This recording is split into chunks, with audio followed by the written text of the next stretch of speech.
Bonjour, bienvenue à cette présentation des documentaires, des essais adultes de la salle de montre d'Avril. Déjà, avril, le printemps arrive. Donc, quelques bons livres, encore une fois, même si la salle, vous verrez, la salle est relativement petite côté adulte, mais c'est quand même des bons livres qui sont là, même si la production n'est pas nécessairement au rendez-vous. Alors, le premier, je sais, je vous en ai déjà parlé de ce format-là. C'est la collection Trac chez Gallimard, comme des tracts que l'on passe dans la rue lors des révolutions. Donc, pas cher, c'est le numéro 41. Je sais que pour vous, bibliothécaires, donc le format, la structure matérielle du livre n'est vraiment pas idéale, c'est broché, mais je le répète, ils font dans cette collection vraiment de très bons titres. C'est toujours court, hein, c'est comme là ici, c'est Pierre Jourde, grand romancier français, Croire en Dieu, pourquoi? Et donc, c'est grand public. C'est utilisable naturellement par des enseignants au secondaire. Dans le cours d'éthique culture religieuse, je verrai très bien une discussion autour de ça. Donc c'est ça, c'est simple, les sujets sont amenés, les grandes questions sont amenées, je dirais des réponses, on s'entend, des pistes de réflexion, donc de réponses à développement naturellement. Hein, c'est pas, on n'est pas ici dans un écrit, on n'est pas ici dans un essai à proprement parler au sens propre du terme d'un auteur qui affirme sa pensée sans argument. On n'est pas du tout là-dedans. C'est plutôt une présentation de la question croire en Dieu aujourd'hui, 21e siècle, qu'est-ce que ça veut dire? Et qu'est-ce qu'on doit tenir compte lorsqu'on dit, qu'est-ce que ça implique lorsqu'on dit « Ah, je crois en Dieu », croire ou ne pas croire. Donc, je le recommande, naturellement. Toujours des lectures très stimulantes qui ouvrent la discussion ici pour grand public, public scolaire au niveau secondaire, ici. Toujours en philosophie, au PUF, un bel essai, vraiment intéressant, Sandrine Alexandre, 24 heures de la vie de Socrate. Donc, l'auteur va prendre comme portrait du livre la dernière journée de Socrate, avant qu'il s'empoisonne lui-même. Et à partir de là, naturellement, c'est un portrait de Socrate, comme pris dans le quotidien, remis dans son quotidien de ce que pouvait être son quotidien de Socrate.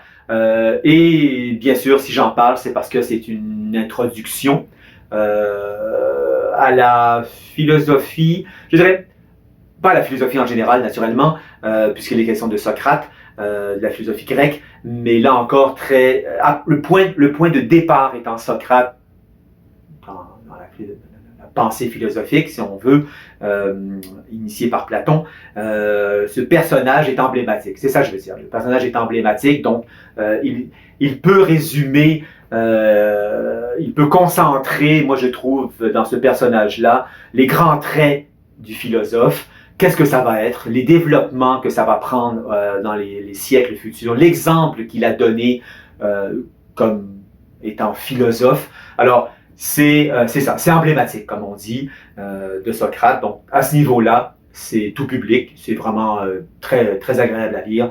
On se promène, mais agréable et en même temps substantiel, parce que l'auteur, naturellement, fait référence à des textes philosophiques où on retrouve les discussions essentiellement de Platon, les discussions philosophiques, et des portraits de Socrate, et ainsi de suite. Donc, ça, c'est vraiment une très belle porte d'entrée agréable sur la philosophie, l'origine de la philosophie grecque ici.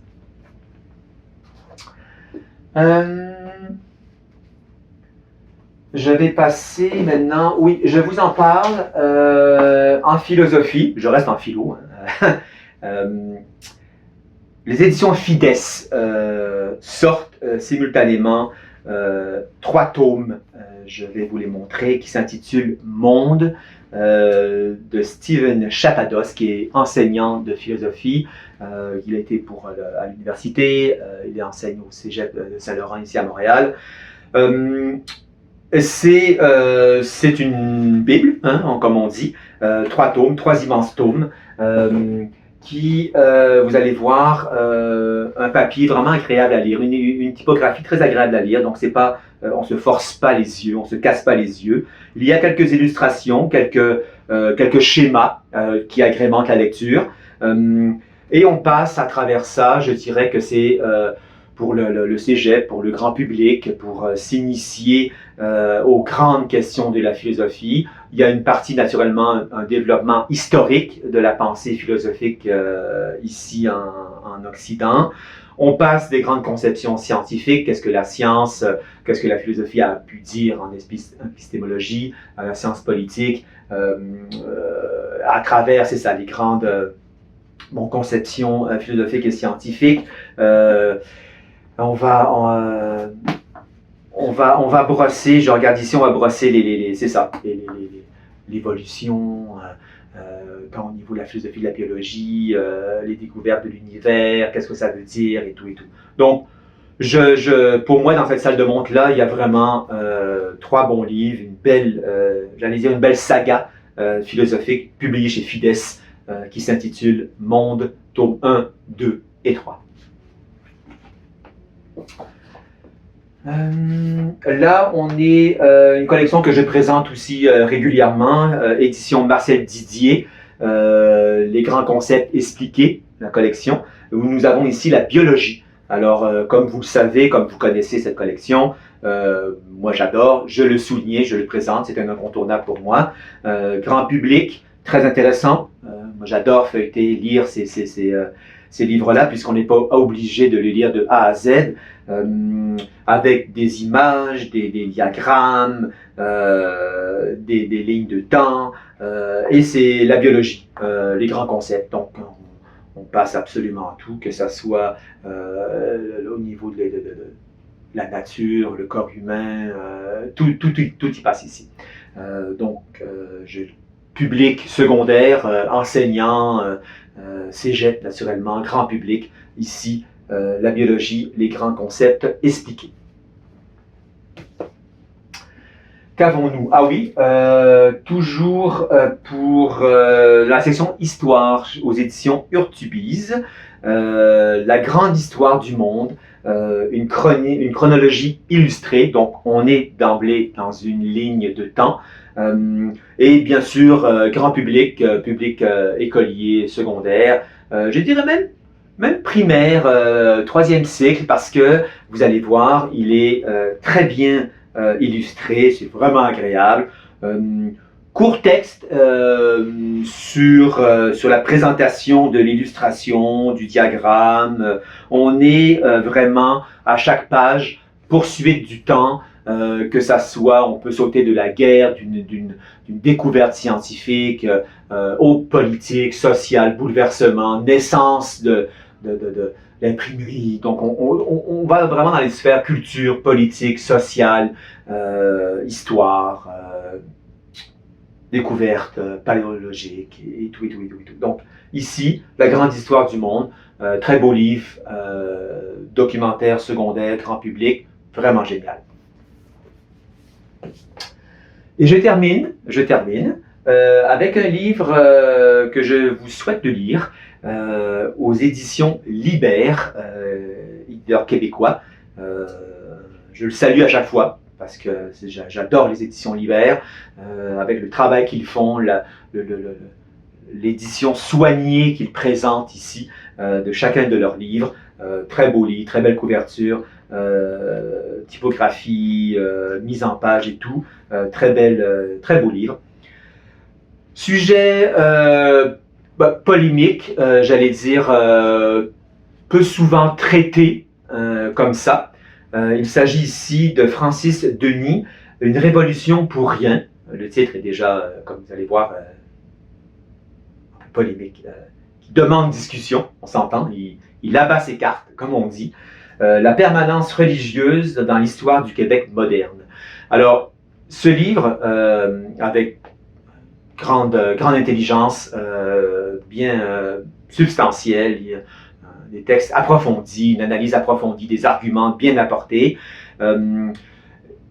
L'auteur va vouloir démontrer, va se poser la question,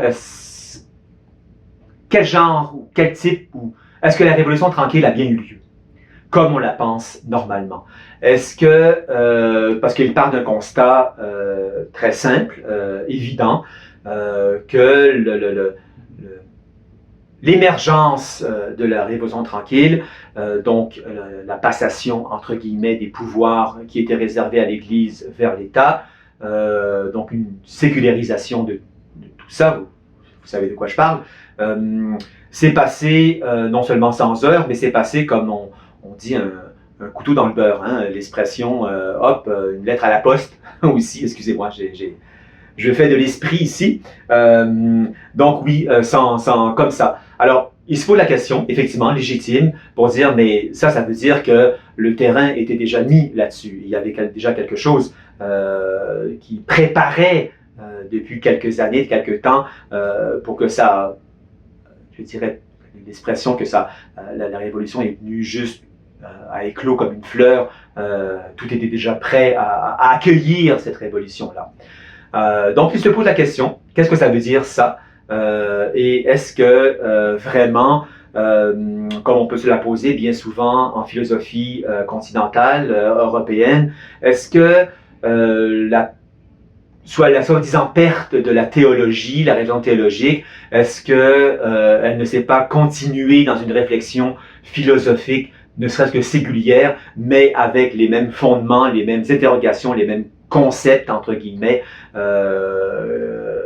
de la théologie. Donc là, on se pose une façon culturelle, politique, de cet ensemble qui constituait cette révolution tranquille. Est-ce que vraiment on a coupé les ponts ou bien il y a, je ne dirais pas un déguisement, mais il y a quelque chose, peut-être qu'on se trompe là en disant « Ah oui, la révolution tranquille ». Est-ce qu'elle a réellement eu lieu? C'est la question que l'auteur pose et qu'il va exposer. Et donc, c'est vraiment un livre qui mérite une bonne lecture et j'espère qu'il y aura des débats là-dessus parce que c'est un sujet passionnant. Voilà, ici, une révolution pour rien. Le titre est lancé. Voilà, donc pour moi, là, ça termine la présentation des documentaires et des essais de la section adulte de la salle de montre du mois d'avril. Je vous souhaite bonne lecture et puis on se revoit au début du mois prochain. Merci, au plaisir.